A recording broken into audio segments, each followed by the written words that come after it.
Welcome to our channel.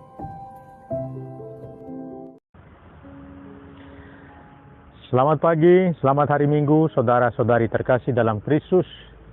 Kita bertemu kembali dalam edisi Riak Sabda di Minggu biasa yang ke-28 di tahun B ini. Bacaan-bacaan suci pada hari ini mengundang kita untuk memperhatikan cara hidup kita di jalan Allah. Bacaan pertama menggambarkan pilihan penting Salomo sebagai raja bangsa Israel. Dalam doanya, Salomo tidak meminta kekayaan, kesehatan, ataupun kehormatan. Tetapi malah dia meminta hati yang bijak dalam memimpin bangsa Israel, memimpin umat Allah. Salomo lebih suka mahkota kebijaksanaan daripada mahkota kekuasaan. Ia lebih memilih hati yang penuh pertimbangan, penuh pengertian, bijak daripada emas dan perak. Kita pun di tengah kepungan hal duniawi yang menarik di sekitar kita, penting membuat pilihan bijak, pilihan cerdas. Hal yang sama terjadi dalam drama hidup pemuda yang bertanya kepada Yesus, apa yang harus saya lakukan untuk memiliki hidup yang kekal? Yesus memerintahkan dia untuk mentaati perintah Allah dan menganjurkan dia untuk menjual segala milik kepunyaannya dan diberikan kepada orang miskin.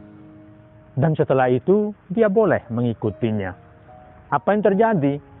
Pemuda kaya itu menjadi sedih dan meninggalkan Yesus karena dia memiliki banyak harta. Saudara-saudari yang terkasih dalam Kristus, apa yang layak kita pelajari dari Injil hari ini? Yang pertama soal drama hidup tanpa sentuhan rohani. Kita tahu bahwa inti perintah Allah adalah kasih kepada Allah, kasih kepada sesama. Keselamatan kekal tidak hanya terjadi dengan menghormati dan mematuhi hukum Allah saja, tetapi juga menerapkannya dalam situasi konkret di mana kita hidup. Ketika Yesus meminta si pemuda untuk berbagi dengan orang lain, dia menjadi sedih lalu pergi. Dia lebih memilih harta untuk dirinya sendiri daripada berbagi dengan sesama. Sang pemuda tadi lupa bahwa konsep sesama dalam kekristenan atau sebagai pengikut Kristus bukan hanya soal saya atau kita, tetapi lebih tentang mereka, orang lain di sekitar kita, yang mungkin banyak kali tidak dekat dengan kita, bahkan bermusuhan dengan kita. Kita hendaknya membuka diri kita, membuka mata kita, melihat situasi sekitar kita, dan mengambil tindakan nyata demi perbaikan hidup bersama. Itulah sebabnya tidak membunuh itu baik. Tidak berzina juga sama baiknya. Tidak mencuri dan bersaksi dusta atau menghormati orang tua juga baik. Hidup dengan cara ini hanyalah sebuah tindakan egois yang tak berbuah jika orang hidup untuk dirinya sendiri dan melupakan orang lain yang sedang menderita. Intinya, kita baik, tapi kita juga harus memperhatikan orang lain supaya mereka juga baik seperti kita, karena kita anak-anak Allah. Poin yang kedua tentang mengikuti Yesus. Yesus memanggil kita bukan supaya kita tetap seperti apa adanya kita saat ini. Dia ingin supaya kita mengubah cara hidup kita.